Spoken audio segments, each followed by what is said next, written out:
friends. Good morning, good afternoon, good night. I don't know what time zone you're in.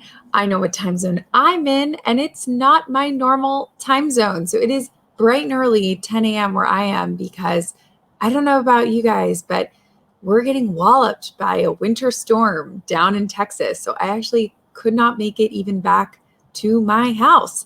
So I am coming at you, having coffee with you today from shiny, beautiful Las Vegas. So if anybody has any Vegas recommendations, let me know. I haven't been here in a while, but this is where we ended up with the crazy travel that was going on. So happy that you can make it here today, because boy, are we going to have a really fun conversation with my friend Tiffany. If, as always, you did not do your Google stalking or background stalking before this call, I got you, my friend. Let me give you a little lowdown about all things Tiffany. Tiffany is an amazing founder. She's one of those like multi-hyphenated girls. So she's a founder, she's a podcast host, she sits on the Mayor's Council for San Francisco. She was the co-chair of the 2020 World Economic Forum. She's a 3-time TEDx speaker. Do you see all the commas, all the slashes? She is a lot of things, a lot of successful, awesome things, which is why I am so glad for you and I to dig in with Tiffany. So as always, if you haven't already, welcome. Let us know. I do this every week. One day I'll learn in 2020 where the chat is. If you haven't already, let us know where you're coming in from, because I went first, which is Las Vegas. But let us know where you're coming in from. Let us know what is in your cup.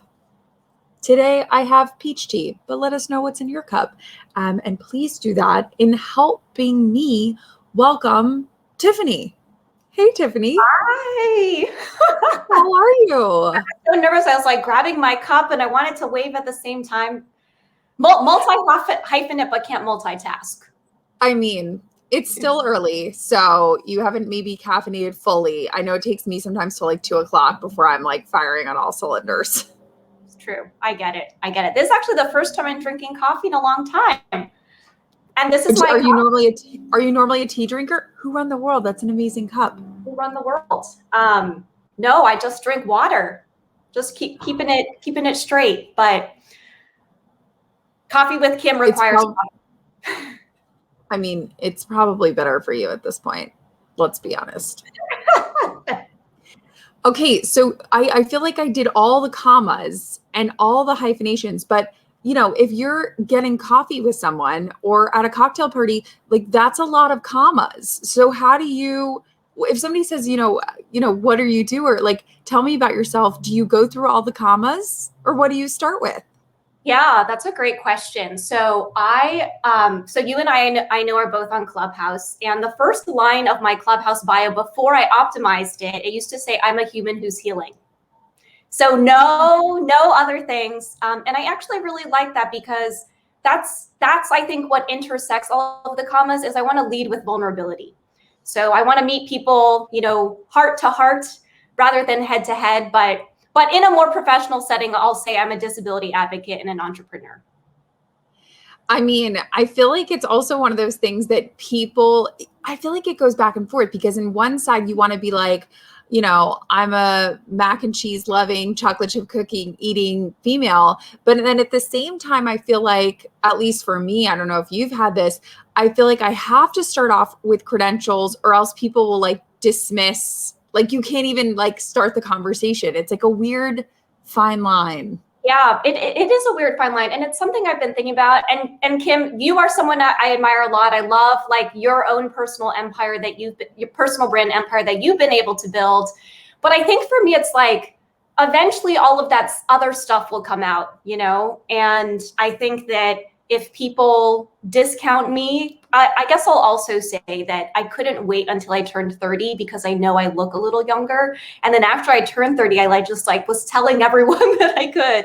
But you and I mean, we've been working for over a decade. It's like, if people don't think that we have work experience and credentials that allow us into the room, then why not? But I do agree with you. I mean, my LinkedIn doesn't say I'm a human who's healing. Actually, the first line of my LinkedIn says, building and funding the things I wish existed when I was younger. I love that.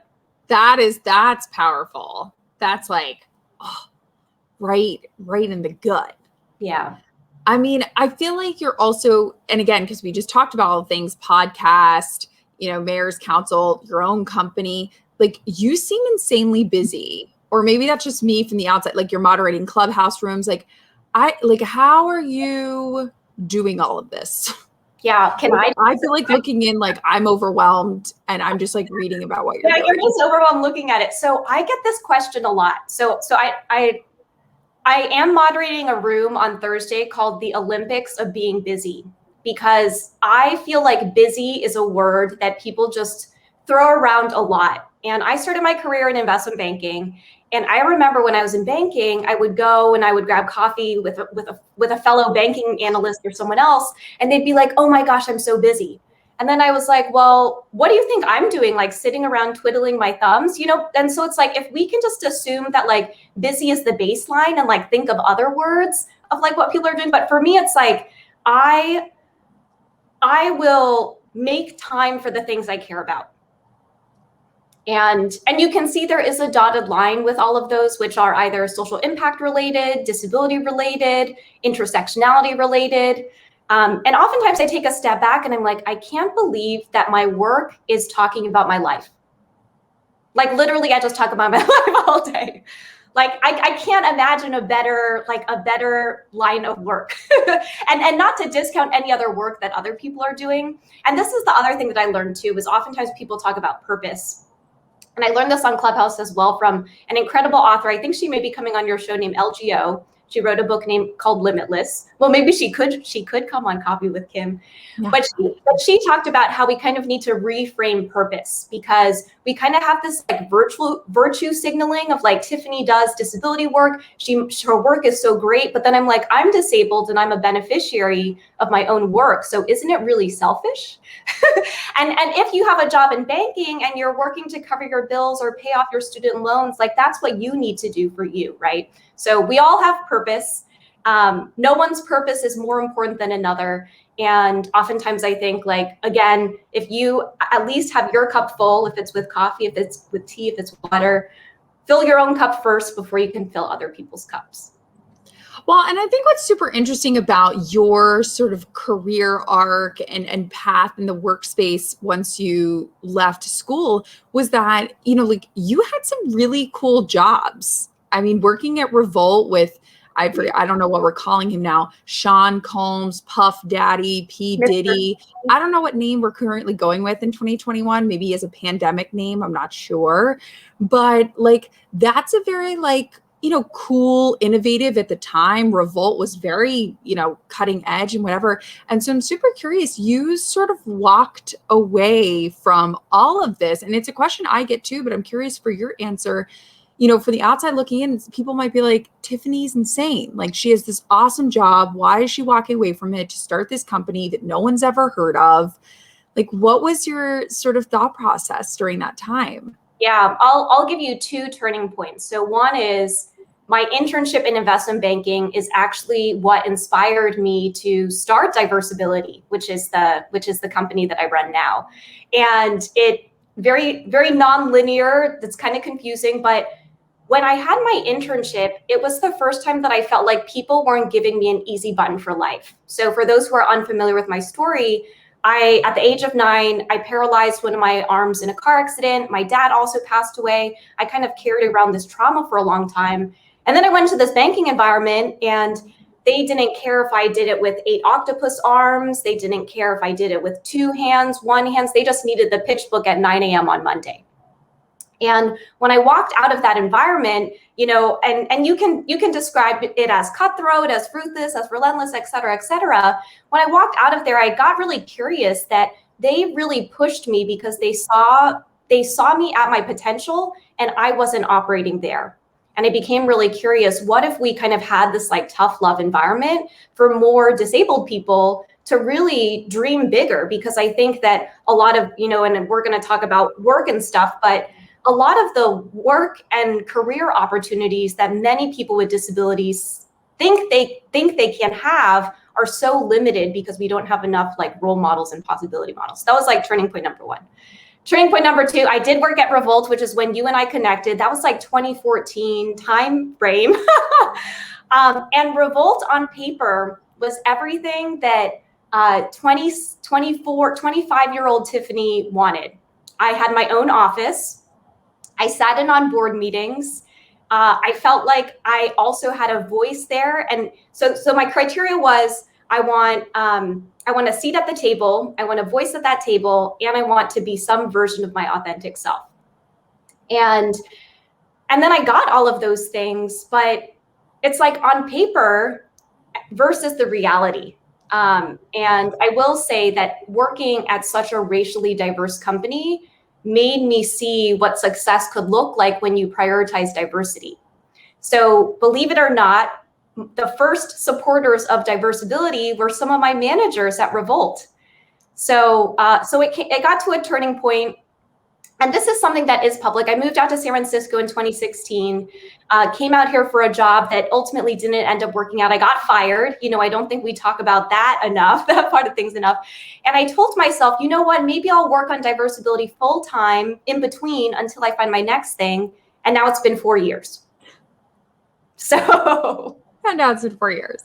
But, I think what's really interesting is that most people would do exactly what you said, kind of say, okay, this is my in-between. Obviously during the pandemic, a lot of people have lost jobs or gone through layoffs or furloughs. And I think a lot of people are like, well, I'm just going to do this. This is going to be my pandemic side hustle or however you want to phrase it. But then when we get back to normal times, which that's a whole nother Pandora's box. I don't know if we're ever getting back to normal times, but if we get back to normal times, then I'm going to go back into the workplace. And one question that I've always kind of been asking people is like, well, were you even happy in the workplace? Like, you're rushing to get back to something that you actually didn't even like, or like wasn't even filling your cup, not even a little bit. So, it seems like the work you're doing now is, totally fulfilling. Is that accurate, or are you still at times being like, I don't know if this is even what I want to be doing? Yeah, I'll say yes and no. So I often will look back at my time at Goldman, at Bloomberg, and Revolt, and those were names that everyone knew. Within the disability community, people know diversibility, and diversibility because we're in similar circles. But outside of kind of that second degree, not that many people know this super tiny organization that has 5 people working there, And so I often think about like power and privilege. So it is a privilege to be able to say, hey, I don't need to be working in that office environment and having that corporate job. And I've been able to build a life for myself that supports and sustains me in that way. So I did want to bring that up. I think the second thing is that doing community advocacy work is so hard. There is a large part of my work that pays $0. And so as cool as it is to say that I got appointed by the San Francisco mayor to the Mayor's Disability Council, I get paid $0 for that. And I put in so much work to advocate for vaccine prioritization, which is at the top of our priority list, affordable housing, like every single issue is a disability issue. And so and then the other thing that happens, and I don't know if you've experienced this as well, Kim, but in a lot of advocacy spaces, we tend to criticize each other's advocacy. And so oftentimes I need to take a step back and say, okay, the ultimate goal here is that we want more inclusion, more equity, more liberation for disability and for all other oppressed identity groups. That's the ultimate goal. For some people, that might be showing up to a protest, it might be signing a petition, it might be making a donation, it might be doing the work that I do, but everyone has their own path for getting there, and that's totally okay. But oftentimes it's just wearing that or bearing that emotional weight of having to navigate all of these different personalities. And I get really nervous, right? I think in the marketing for this, I started a series on TikTok and on Instagram where I start every single video with like, do you want to be a better ally to disabled people? And for the first half of the videos, I was like, do you want to be a better ally to people with disabilities? Both to me are fine. And I got so many people saying, we don't use person first language, we use identity first language, people with disabilities versus disabled people. And then I was like, even, and so I changed it, right? But I actually, and so it's like, people will always find something. an ex-boyfriend of mine, I have to give him credit for this, but I remember one time I was either getting like criticized or trolled on Twitter, and he was like, Tiffany, when you were working in banking, you know, people were criticizing your job, but no one was criticizing your identity. When you do advocacy work, because it is so tied to my identity, sometimes those lines just get so blurred between like what's criticizing my work versus what's an attack on me, because they're kind of both the same thing. So I'm still in it. There is a quote. I always love quotes. I'll mention this quote last. There's a quote from someone named Dr. Robert Bullard, and he says, "The fight for justice is a marathon relay." And so the way that I've internalized that is by saying, right now I have the baton, so let me make as much noise as possible. That's why you read all of those commas with all the hyphens in between, until it's my turn to hand the baton off. So that's kind of how I'm viewing this period. Well, and I feel like you bring up such a good point, and something that I'm super curious about, you know, not only my opinion, but like, you know, Jen and Tiffany and Paul and some other people who are joining us today, is that I feel like one of the things that I sort of fear the most sometimes is you are going to make the wrong move. And I liken it to people like, you look at a baby, right? Or like a toddler.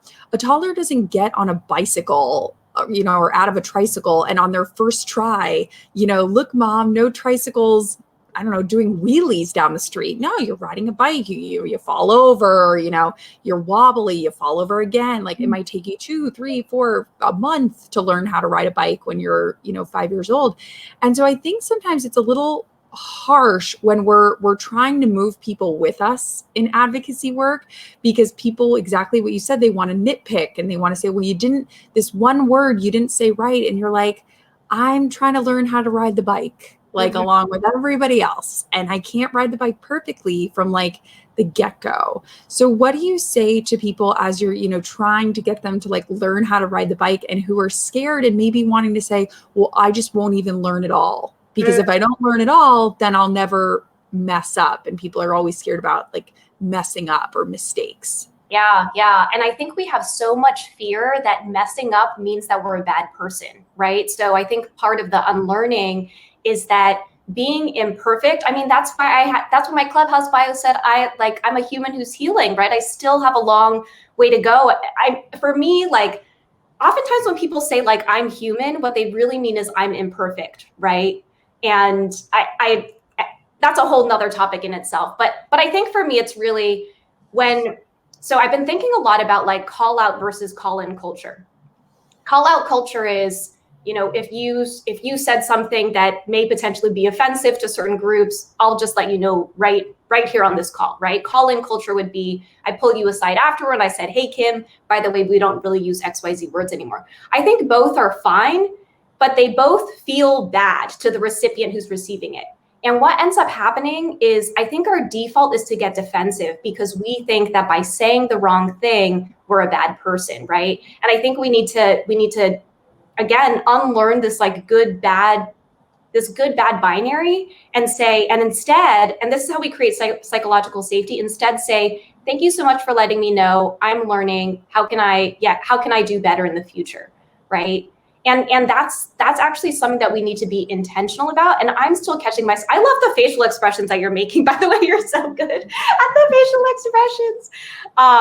Because it's so true. Like, I feel like that is definitely like everything you're saying is like usually my internal dialogue. Like, that's what I am saying in my head, like at all times. Yeah. But I think what I remind myself of is, and on Clubhouse, we talk about this a lot. I mean, I've been thinking about Clubhouse a lot because we're probably spending a lot of time there, but intention and impact both matter. So even if you were not intentionally trying to say something harmful, the impact was that it did harm someone. So I think having a little humility to say, I apologize that the impact of this hurt you.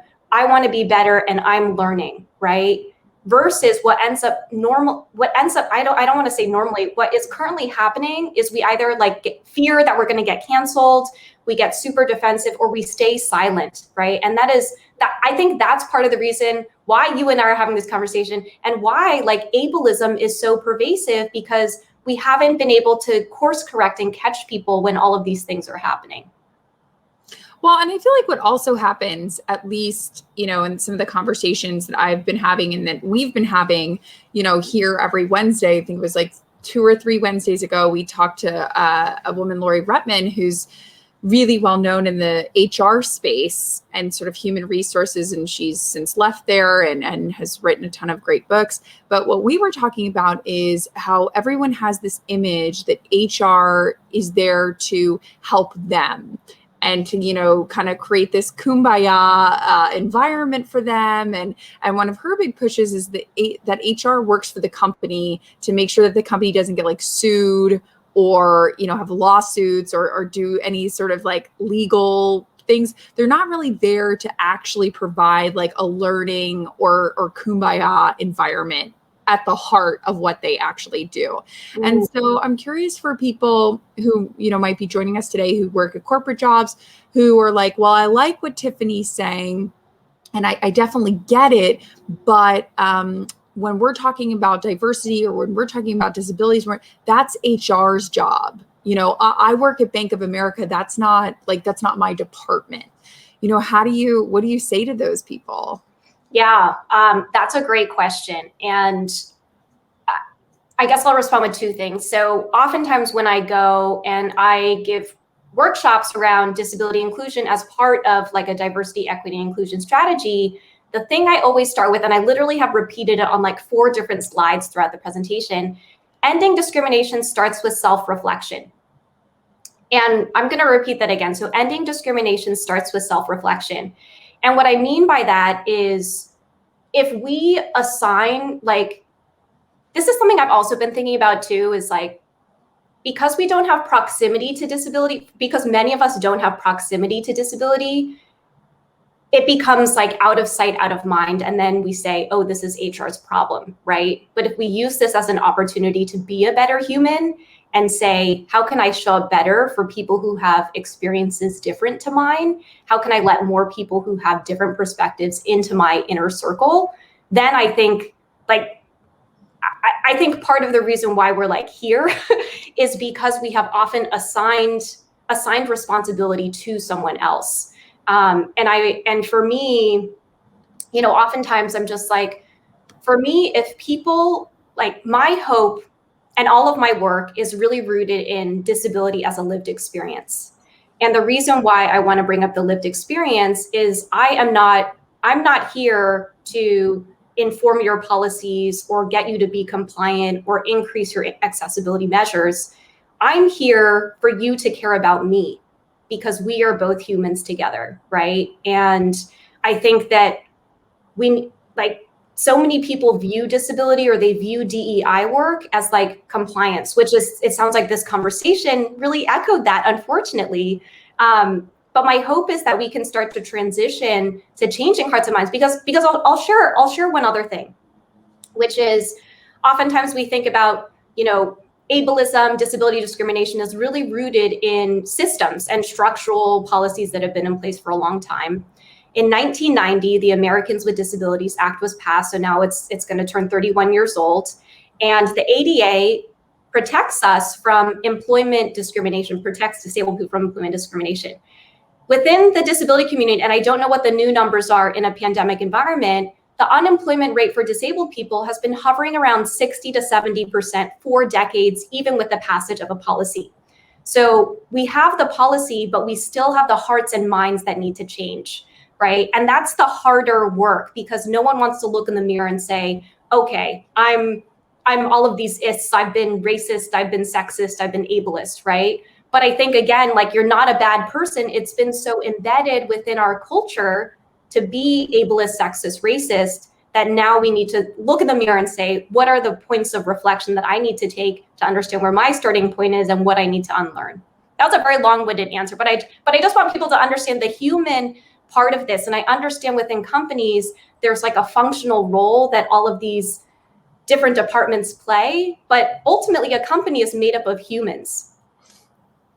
Well, yeah. And I feel like what's I'm curious, when you're in these rooms, like I'm imagining you in like a corporate, well, I guess these are pre-pandemic days, but in like a corporate, setting with the round tables with like the white tablecloths and like the chocolate chip cookies. That's what I'm envisioning as one of these workshops. How much of your work is, well, I feel like there's two things. There's the education and then there's implementation. And those are two different categories. How much of your work is spent on the education versus how much of your time is spent on implementation? Because I would think more time is spent on the education part. Yeah, but I don't know. You're right. You're right. And I will I'll respond. I feel like I'm just responding to everything with 2 points. So the first point is that I think with everything that happened last year around racial equity, around Black Lives Matter, people started to realize the importance of intersectionality. And a lot of people don't even know that ableism is a thing. And for those who are unaware what ableism is, I'll just share a quick definition of it. So ableism is when we place value and worth on a person's body and or mind over another. And so you actually don't need to be disabled to experience ableism, right? Because if someone is making comments about your body, which in, both you and I identify as women, like that happens, like that's a form of ableism and sexism intersecting, right? So that's kind of the first, which is, I think people are just starting to realize like, oh, we've been so focused within our company on gender, on race, but disability is kind of like this distant cousin that's trying to catch up.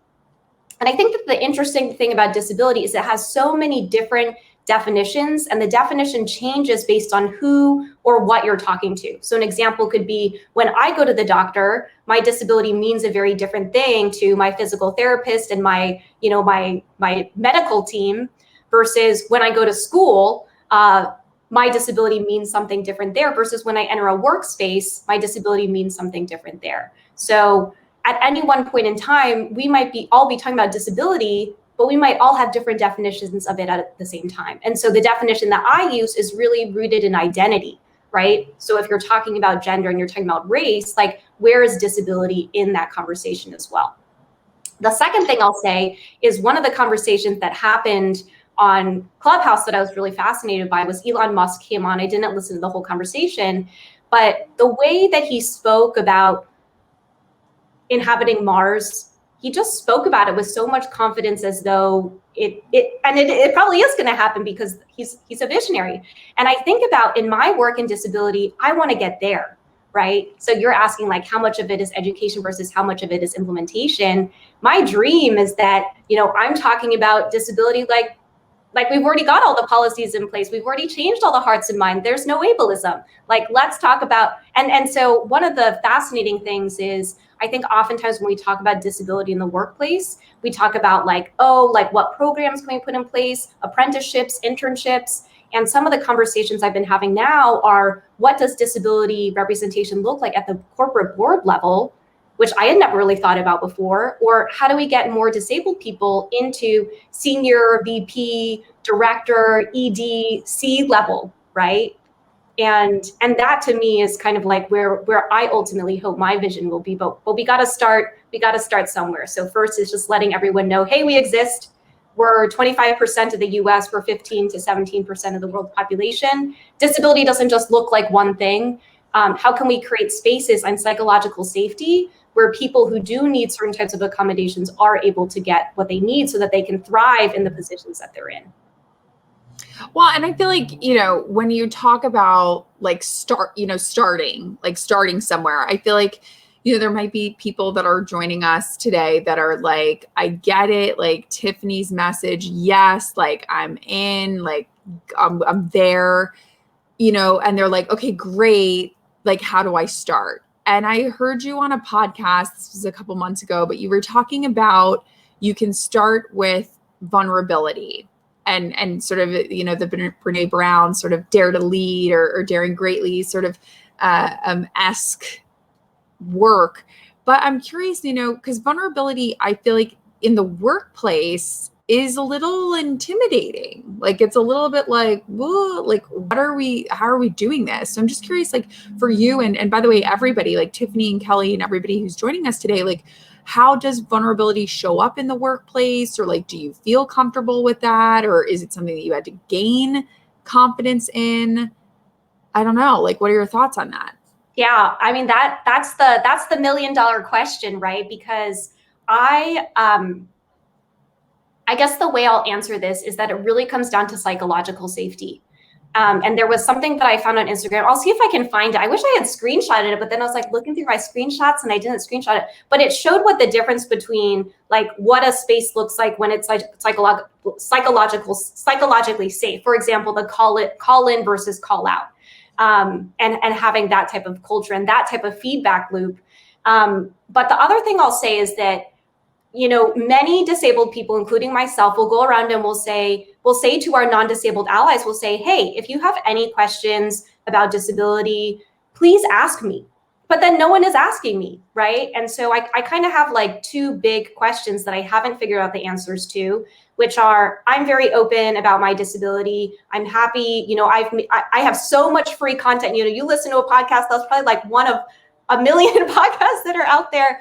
But then, like, I think not even when we're opening up the invitation, our non-disabled allies are still feeling uncomfortable to come and talk to us, right? And so this is where I think maybe that comment about the vulnerability came from, which is, can you come into this conversation? And this is why I love Clubhouse, because we have non-disabled allies who raise their hand.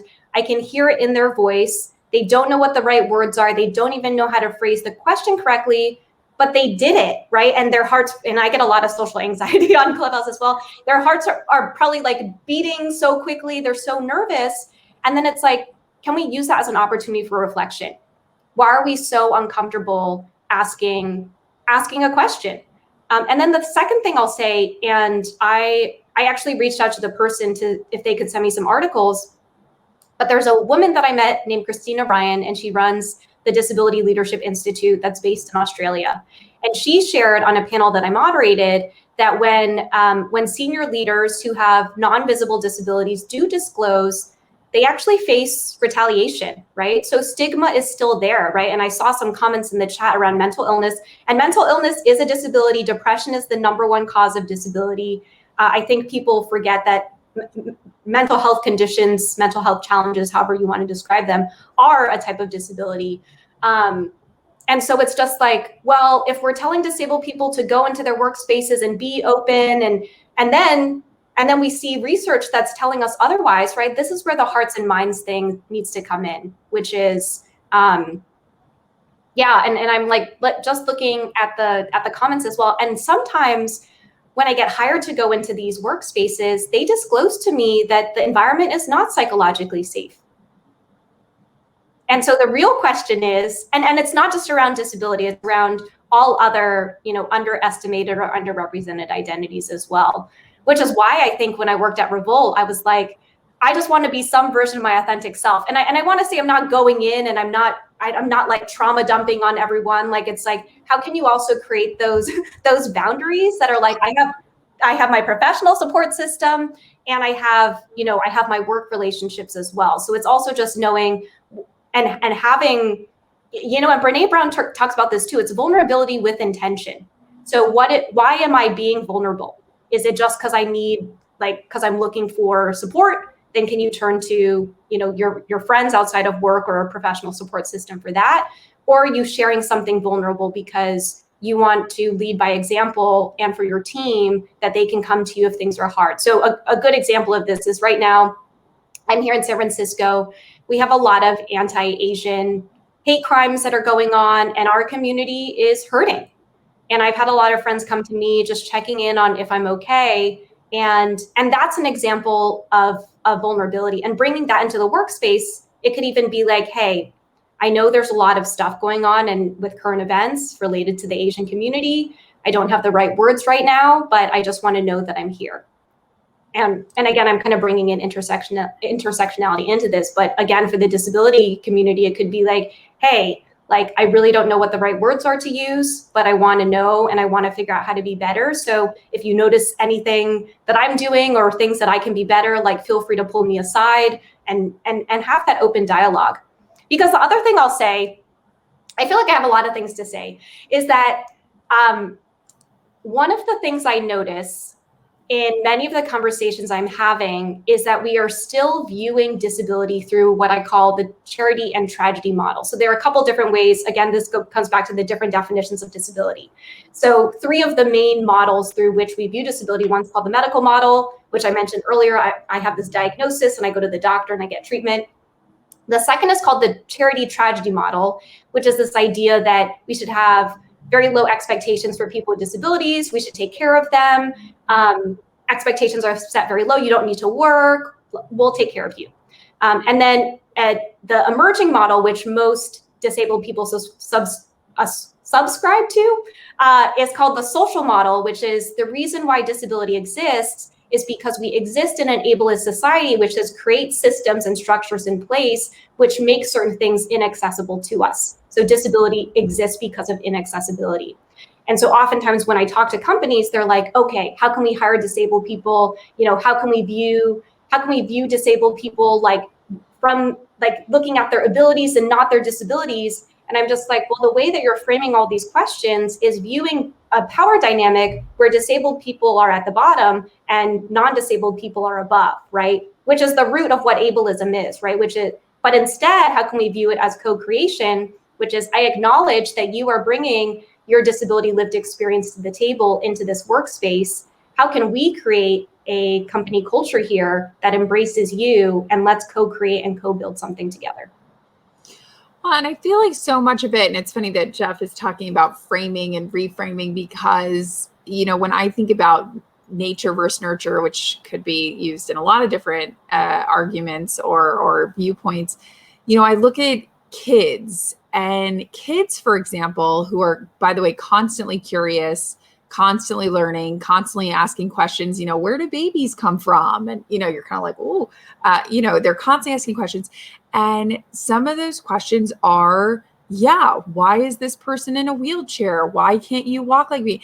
And so it's an interesting thing of, you know, as we get older, the questions that we would ask when we were 5 years old, why is this like this? What's going on? You know, as an adult, you know, going back to what you were saying on Clubhouse with like the racing hearts and like the nervous and whatever, it's like now we can't ask. Now everyone feels like, oh, I can't ask anything no matter what. And so I'm always thinking about like, where did that happen? Because you weren't born that way. You were born asking a million questions, by the way, and some of which I still don't know how to answer. Like when I've been babysitting and people are like, where do babies come from?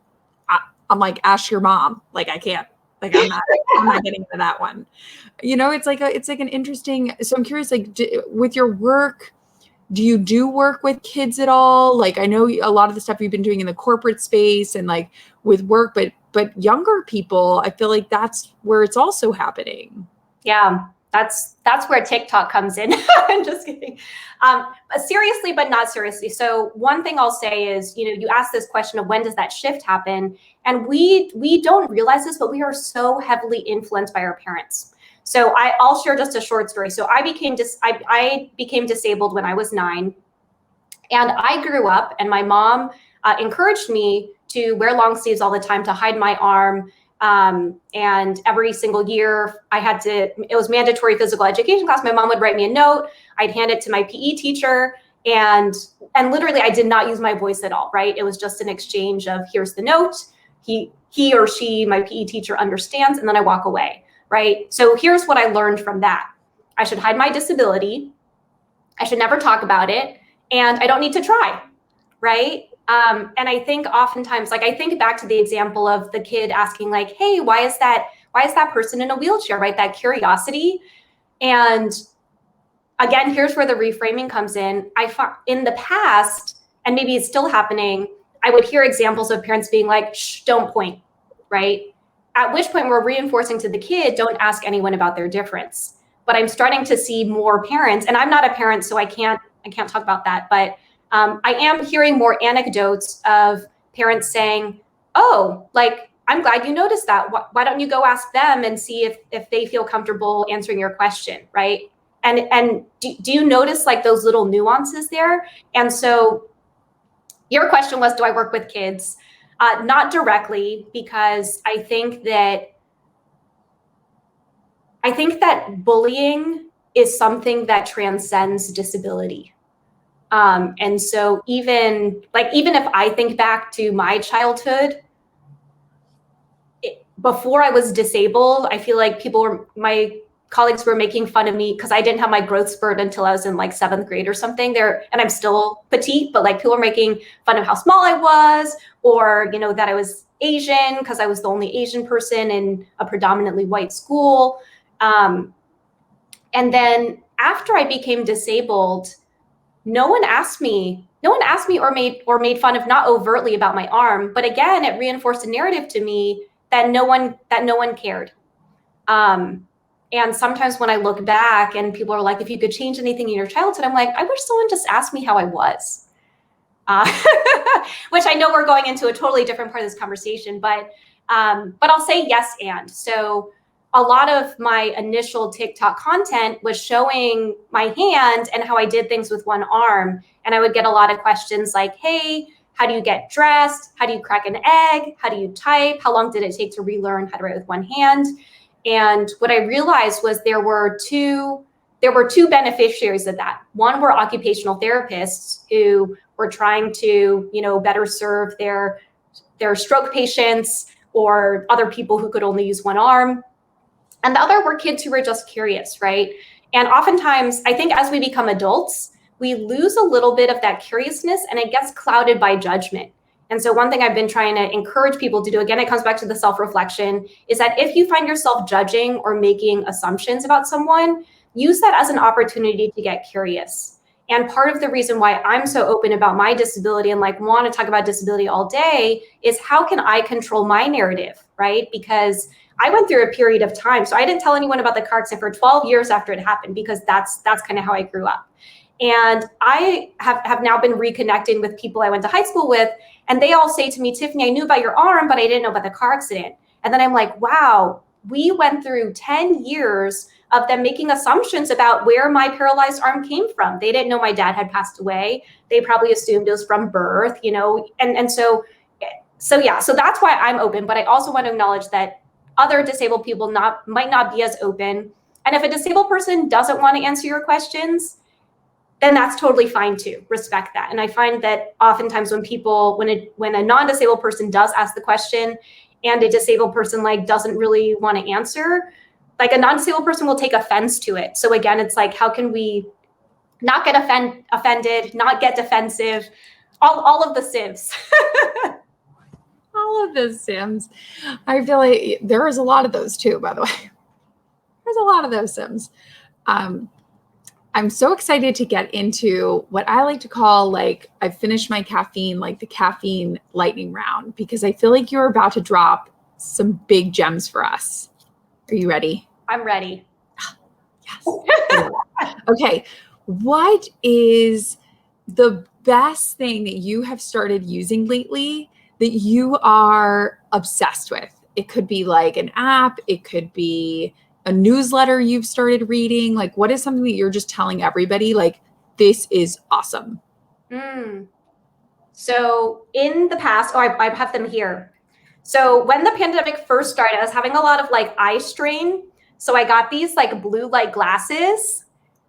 And people would make fun of me because they thought that it looked like a filter because they're so, and then people make fun of me because they're like, Tiffany, like my mom owned these in the 90s. And then I'm like, yeah, like the 90s were awesome. So it was blue light glasses. That's the physical product. Then the virtual product is Clubhouse. If you have an iPhone, if you need an invite, you can DM me. But Clubhouse, I just appreciate all of the conversations that are happening there. And I'm learning how to be a better ally to my own community on there as well. So I have noticed there have been a couple instances where people have said what I call like ableist microaggressions. They'll be like, actually the one I just posted recently was someone said, Tiffany, the smile in your profile picture is so beautiful.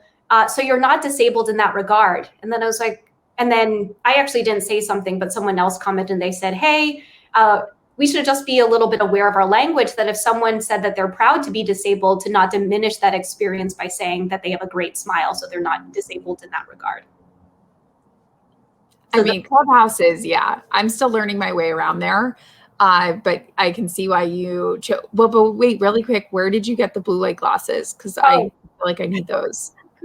So these are from a company called Diff. I wear DIFF. DIFF. Okay. Not sponsored, but if they do want to sponsor me, literally everyone asks me where I get these glasses from. But they have a 1-for-1 model, which I always like. You know, we all love these 1-for-1 models. Yes. No, I love those. Okay. I feel like you're the type of person that always is like really thinking about others and maybe giving to others, maybe pouring everybody else's cup and your cup last. So what is something that you've given yourself in the last year? It could be a product, it could be an experience, it could be, I don't know what it is, but what is something that you gave yourself that you're like, that was so valuable, like that was so needed? I can tell you the first thing that came to mind, which is my Zoom account. But Yes. one of the things I'm learning and unlearning is my own money mindset. And I'm the daughter of Asian immigrants. My parents, you know, we pretty much were raised that if you get any money, like put into savings right away, save. So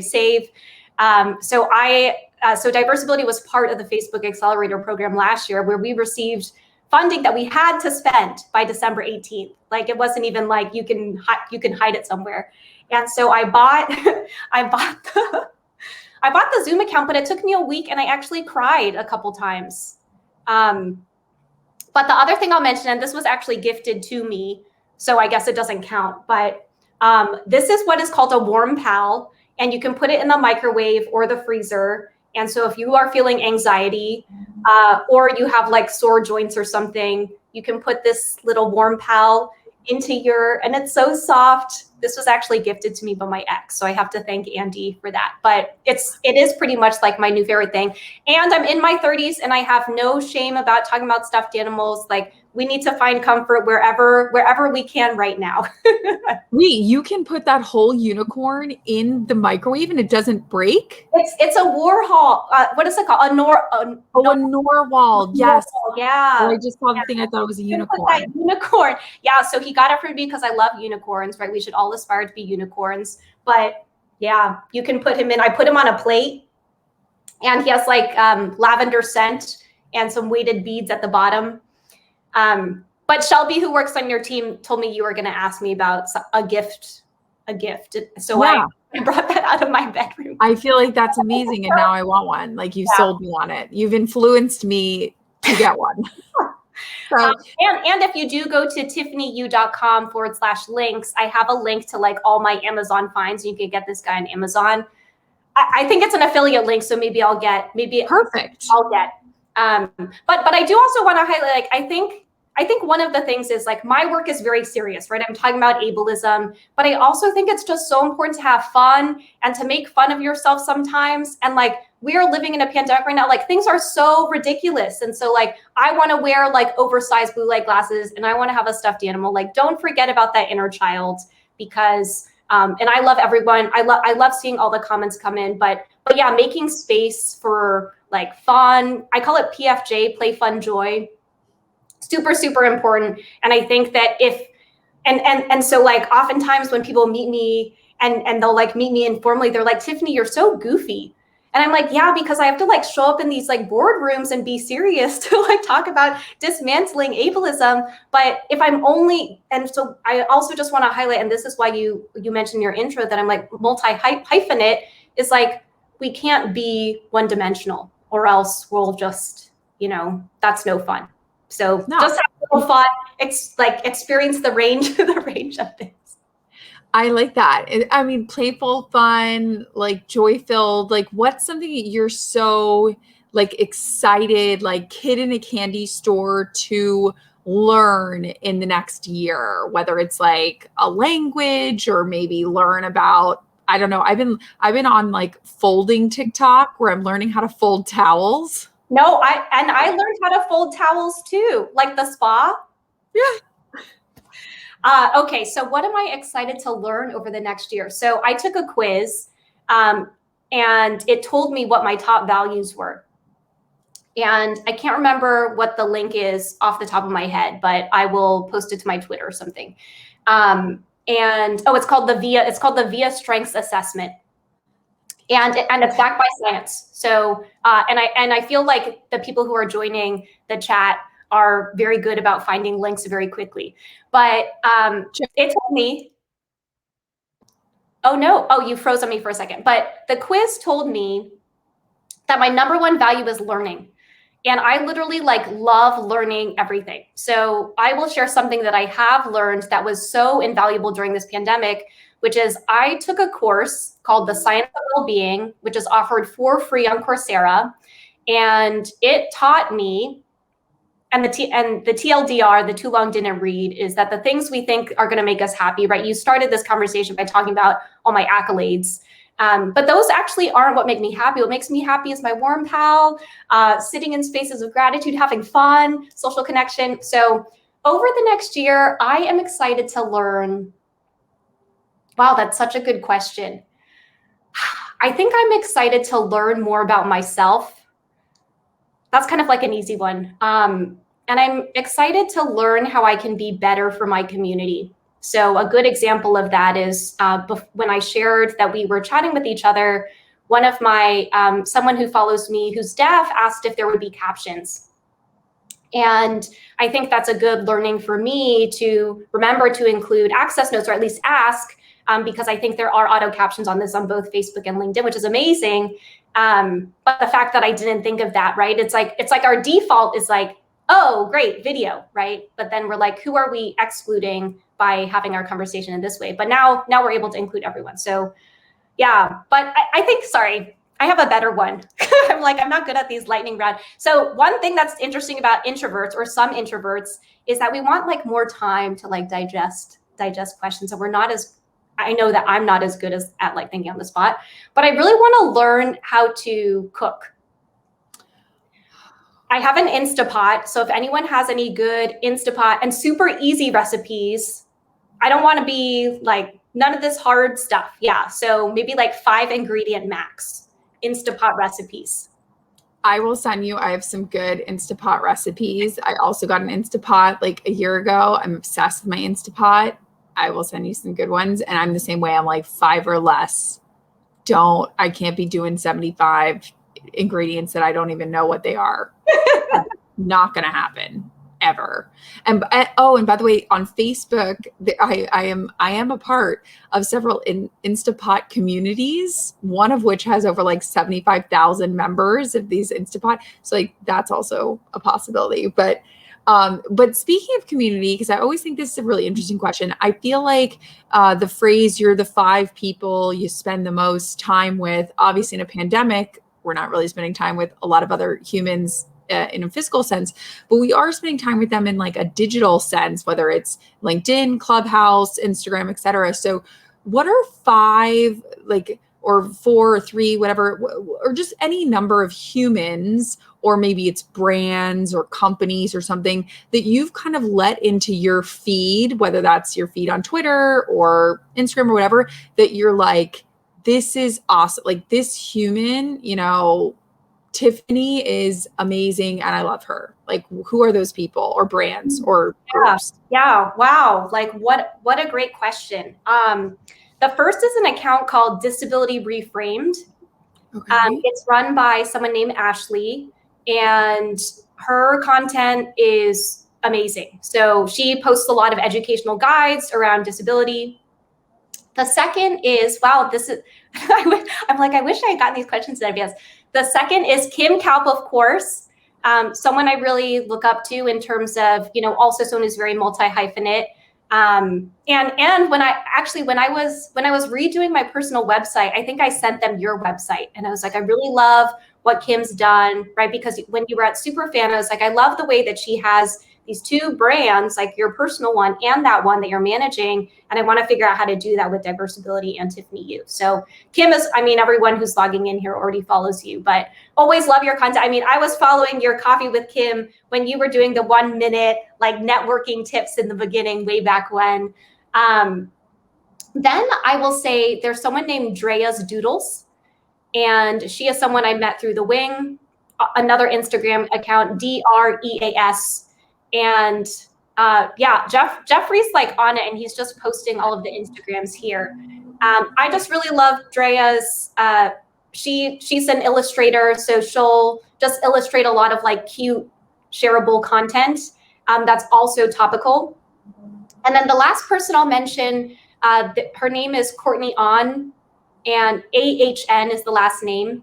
And Courtney On Design also posts a lot of content. And I'll highlight something of hers that I shared recently, which is she posted that in the wake of everything that's happening from related to the Asian community, a lot of people have been posting, you know, we're all human.